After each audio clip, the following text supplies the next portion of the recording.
para sa ating lahat. Meron tayong nakilala, may alam sa tradisyon, pamumuhay at kultura ng mga Binuko. Halika't sabay-sabay natin sa lubugin at panapakan ng ating mga kapanayan.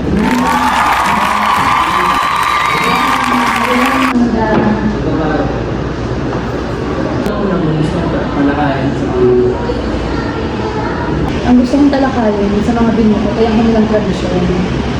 Tradisyon? Ano po rin sa tradisyon ng mga Binuko? Ang kaunti kaalaman ko sa tradisyon ng mga Binuko ay ang mga kanilang pagkanta ayon sa kanilang tradisyon. Dinadaan nila sa pagkanta at pagsayaw. Hindi kagaya ng usapan natin ngayon, kukwento ko sa iyo kung ano yung tradisyon namin, hindi siya gano'n. Dinadaan nila sa pagkanta, pagsayaw. Ngayon, ang aking kaunti kaalaman ay ang mga babaeng Binuko ay hindi pinapalabas. Alam mo ba rin? Hindi sila pinapalabas, hindi sila nakakaapak sa lupa, kagaya ng ginagawa ko. At ikaw bilang lalaki, hindi mo sila pwedeng makita. Kaya sobrang hirap din maging Binuko kasi wala kang ibang alam gawin. Nasa loob ka lang ng bahay, wala pinapagsuklay ng buhok nila, alam mo ba sa tradisyon nila, iba nga nagsusuklay sa kanila. Meron silang mga kung tawagin na lang natin, alipo. Meron silang taga-suklay, hindi sila nga makalabas. Kaya nung panahon daw ng giyera, maraming mga Binuko ang nandito at mamatay. Para pag niligawan sa Binuko, parang niligawan. Pag niligawan ng Binuko, maaaring mo pangilala sa kanilang mga magulang. At ang kanilang magulang ang mamili kung sino ang nararapat sa kanila. Hindi pwede yung Binuko ang mamili kung sino yung dapat niyang mahalin. Napapakasalan ba sa Binuko? Mayroong mga ate? Meron. Nung panahon daw nila, syempre mahal pa ang sama ng bigas noon at ang isang buong baboy. Ayun yung mga ginagamit bilang kabayaran para sa mga Binuko para mapatunayan lamang ang lalaki na kaya nang buhayin ng isang Binuko. Sa pamamagitan ng pag-alay ng isang buong baboy, isang sahang bigas at 3 anak. Pero mahal na yun ang panahon nila. Paano naman kung nangyari? Magkasal na, tapos namatay yung asawa ng Binuko, paano nagbuhay mo? Ayan ang pinakamahirap bilang isang babaeng Binuko. Kasi ang sabi nila, ang mga babaeng Binuko, ito ay mga trabaho.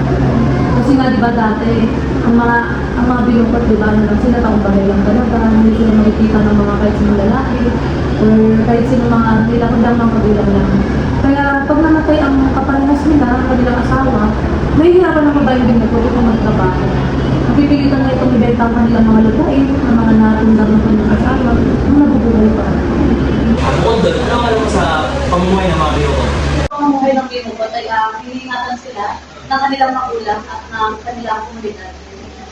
Kasi hindi nga sila nakakaapak sa lupa, so ang pagka-transfer sa kanya, ang paglipat, kunyari ililipat sa ibang ano, ang sinasakyan ay parang duyan, kung pamilya sa duyan. Nakita ko yung parang siyang balon. Oo, yan, pwede yan. Oo, pwede yan. Nilalagay yun sa likod, pero kadalasan duyan. Tapos may balot lang sila na puti. Kasi hindi na talaga sila pwede makita. Kaya yun, kaya minsan kumakakita tayo ng gano'n, di ba parang ako na. Kasi parang, ba't tinatakpan pa eh, di ba? Sa tradition kasi natin, wala, hindi natin na yung gano'n.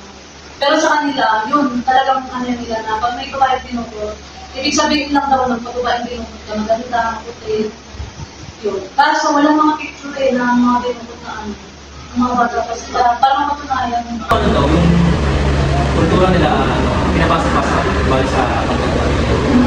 Ang kultura na yan, pinapasa-pasa yan, di ba? Kunyari may matandang Binuko na ipapasa na sa kanya. Ang gagawin doon, kinakanta niya yun, lahat ng mga lumipas na mga unang Binuko, dinadaan niya yun sa pagkanta. Alam mo ba na may babaeng Binuko na interview niya, ano, Karagabi? Ay, hindi ko eh. Pag yun napanood mo, ang ganda niya, ang ganda ni nanay, kahit matanda na siya, halatang ang ganda niya. Ang gusto ko namang pag-usapan natin ngayon ay ang kanilang pamumuhay. Gusto ko malaman kung anong pamumuhay na meron sila. Siyempre, kaya na-share yan sa Ayan, ang pamumuhay ng mga Binuko kasi syempre di ba taong bahay na lang sila. Wala silang ibang alam gawin. Wala. Kahit magwalis sa labas, hindi nila yung naranasan. Makapamanang ng kalsada, hindi nila danasin.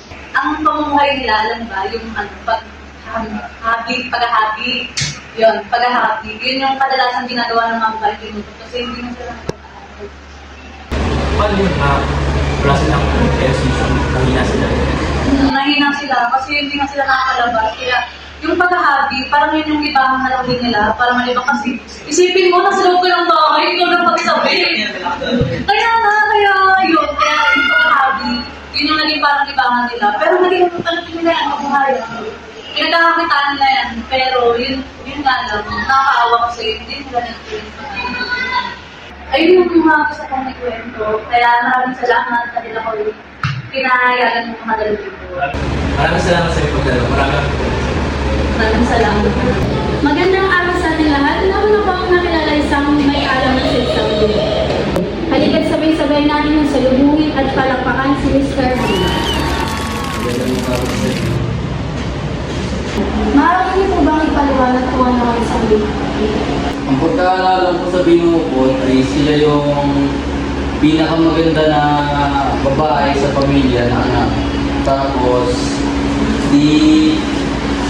dadalhin sila sa bahay, tapos doon lang sila, tapos hindi sila dapat tumapak sa lupa. Yun lang. So hindi sila pwedeng lumabas? Hindi pwede naman sila lumabas, pero dinadala sila. Pero bawal lang sila tumapak sa lupa. Saan sila nakatira sa pamilya? Binubukod sila ng bahay para sa kanila lang.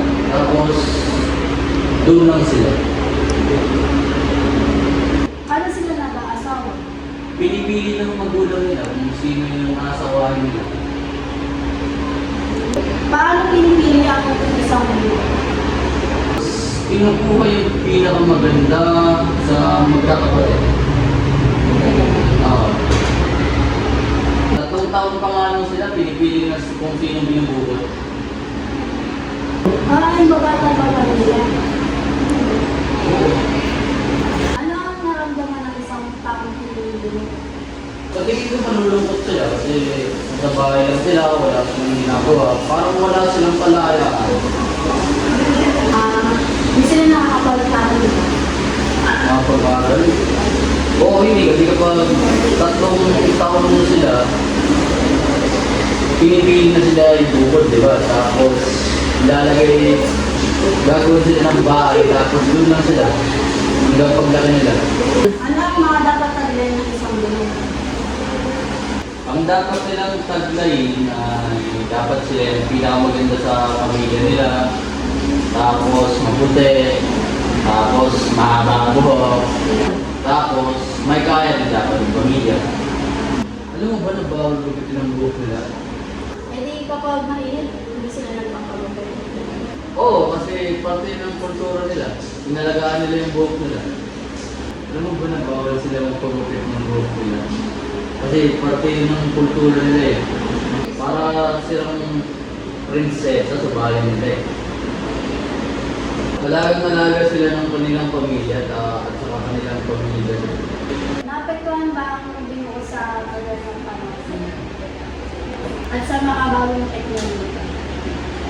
Sa tingin ko, ang palagay ng binukod sa panahon natin ay hindi na siya mabubuhay kasi masyado nang marami ang nakadepende sa teknolohiya, tapos masyado rin marami ang kailangan na lumabas sila. Kaya kapag nangyayari pa rin yun, hindi siya mabubuhay kasi wala silang hanap buhay.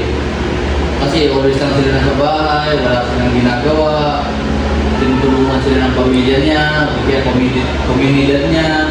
Sa tingin mo ba ay balik sa kanila ang teknolohiya? Sa tingin ko malaking bagay ang teknolohiya sa lahat ng tao ngayon eh. Kasi kailangan yun ng lahat ng tao para sa paghahanap nila ng buhay. Sa mga trabaho nila. Sa tingin mo, madali pa rin dito? Sa tingin ko wala na kasi maraming binukot. Yung mga binukot dati ay nasa way doon ng giyera. Kaya sa tingin ko natatakot na yung mga magulang na yun kapag binukot sila tapos wala silang alam sa buhay nila. Kaya mawalan ng buhay kasi wala silang alam. Tsaka alam mo na din ba na yung mga pamilya ng binukod ay yung mga anak nila ay hindi na binukod kasi nag-aaral na sila ngayon. Kaya na silang naglalaro tapos nakipag-halubilo sa mga bata. May kayayaan na sila. Maraming salamat sa iyong mga payag, Mr. Amaya. Maraming salamat din po sa pag-imbita sa akin at sa araw nito. pinawag mo hulog. Oyahan mo hitsura mo'y namatyan angay mo'y nadura. Adi ko no ang gay nga maay, do'y pinalagingging mong bingkad, pinalangka mong binurak.